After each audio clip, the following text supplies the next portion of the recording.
నా పేరు Sanjeevaiah, para sports association of Telangana. ఈరోజు ఈ ప్రెస్ క్లబ్లో మనం ఎందుకు మీట్ అయ్యామంటే, గవర్నమెంట్ ఉద్యోగుల కొరకు 74 జీవో రిలీజ్ చేసింది. ఆ నోటిఫికేషన్లో ఈ 74 జీవో ప్రకారము జనరల్ స్పోర్ట్స్ వాళ్ళకి అవకాశం ఇచ్చారు, పారా స్పోర్ట్స్ వాళ్ళకి ఇవ్వలేదు. మేము వికలాంగుల స్పోర్ట్స్ వాళ్ళము. మేము ఇంతకుముందే గవర్నమెంట్కి వినియోగించుకున్నాము. స్పోర్ట్స్ కోట అన్నప్పుడు జనరల్ వాళ్ళతో సమానంగా మా వికలాంగులకు కూడా అవకాశాలు కల్పించాలనేది మా ప్రధాన డిమాండ్. గత 10-20 సంవత్సరాల నుంచి మేము ఇదే రిక్వెస్ట్ చేస్తూ ఉన్నాము. ఇంతవరకు ఉద్యోగ అవకాశాల్లో స్పోర్ట్స్ కోటాలో జనరల్ వాళ్ళని తీసుకుంటున్నారు తప్ప మా వికలాంగులను తీసుకోవట్లేదు. మేము అంతర్జాతీయంగా ఎన్నో దేశాలు తిరిగి ఎన్నో మెడల్ సంపాదించి పెట్టాం. మన తెలంగాణకు ఎంతో పేరు ప్రఖ్యాతులు సంపాదించి అందరూ పెద్ద పెద్ద క్రీడాకారులమే. కానీ మా పిల్లలు ఎవరైతే ఇప్పుడు ఉన్నారో వాళ్ళందరికీ స్పోర్ట్స్ కోటాలో ఉద్యోగ అవకాశాలు సన్నగిల్లుతున్నాయి. అసలు లేనే ఒక మాట చెప్పాలంటే, దయచేసి ఇప్పుడు ఇచ్చిన గవర్నమెంట్ ఏదైతే ఉద్యోగులకు నోటిఫికేషన్ ఇచ్చిందో దాన్ని సవరించాలని ఫ్రెష్ నోటిఫికేషన్ ఇస్తూ దాంట్లో మా పారా స్పోర్ట్స్ను ఇంక్లూడ్ చేస్తూ పారా స్పోర్ట్స్లో ఎవరైతే రాణించారో వాళ్ళందరికీ ఉద్యోగ అవకాశాలు కల్పించాలి, ఉద్యోగాలు రావాలన్నదే మా ప్రధాన డిమాండ్. దయచేసి మా పారా క్రీడలను మీరు గుర్తించండి. వాళ్లకు జనరల్ వారితో సమానంగా మాకు సమాన అవకాశాలు కల్పిస్తే ఇంకా మన తెలంగాణ రాష్ట్రం ప్రయత్నం చేస్తామని ఈ విధంగా తెలియజేస్తున్నాం. 26/6/2023లో హైకోర్టు జడ్జిమెంట్ ఇచ్చింది సార్.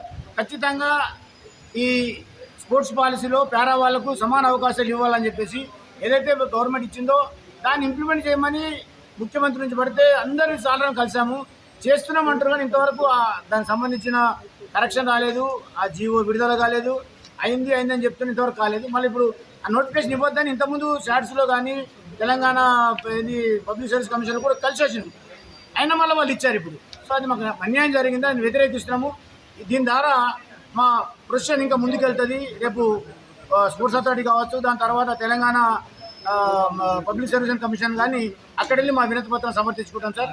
దయచేసి ఇది మాకు న్యాయం జరగాలని ఈ గవర్నమెంట్ ఇచ్చిన నోటిఫికేషన్లో పారా స్పోర్ట్స్ని ఇంక్లూడ్ చేస్తూ పారా క్రీడాకారులకు న్యాయం చేయాలనేది మా ప్రధాన డిమాండ్ సార్. మా గవర్నమెంట్కి ఎలాంటి సింపతి వద్దు, ఎంపతి కావాలి. దయచేసి మమ్మల్ని గుర్తించండి, మాకు న్యాయం చేయమని ఈ సభాముఖంగా మీ అందరినీ ద్వారా గవర్నమెంట్ విజ్ఞప్తి చేస్తున్నారు. Thank you sir, thank you very much.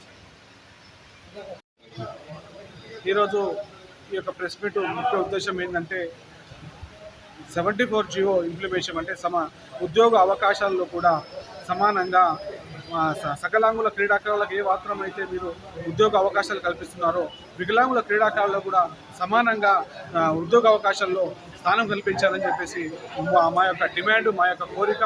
అంటే మేము కార్యక్రమ కోరికలు కోరుకోవడం లేదు. పక్క రాష్ట్రాలు మన దేశంలో ఉన్న అన్ని రాష్ట్రాలు ఇంప్లిమెంటేషన్ చేశాయి. మన రాష్ట్రంలోనే మనకు ఇంప్లిమెంటేషన్ చేసుకొని కొత్తగా ఏర్పడిన రాష్ట్రము, కొత్తగా ఇప్పుడు అన్ని రంగాల్లో ముందుకెళ్తున్న రాష్ట్రము, మన వికలాంగుల జీవితాల్లో కూడా వెలుగు నింపాలని చెప్పేసి ఈ యొక్క ప్రభుత్వానికి మేము కోరుకుంటున్నాము. ఒక ఇండియన్ టీం కెప్టెన్గా ఒక ఇండియాకి ఎన్నో మెడల్ తీసుకొచ్చినటువంటి ఒక వికలాంగుల క్రీడాకారుడిగా, దివ్యాంగ క్రీడాకారుడిగా అంటే మా యొక్క ప్రభుత్వ ఉద్యోగాల్లో మాకు అవకాశం కల్పిస్తే మా ఫ్యామిలీలో అందరూ ఖుషి అవుతాం, మా ఫ్యామిలీలో అందరూ బాగుంటారు, మా వికలాంగుల కుటుంబాలు కూడా సంతోషంగా ఉంటాయని చెప్పేసి కోరుకుంటూ ఈ యొక్క ప్రధాన డిమాండ్స్ ఏం పెట్టాలనుకుంటున్నారు? ప్రధాన డిమాండ్ మాకు 74 జీవోని ఇంప్లిమెంటేషన్ చేయాలి.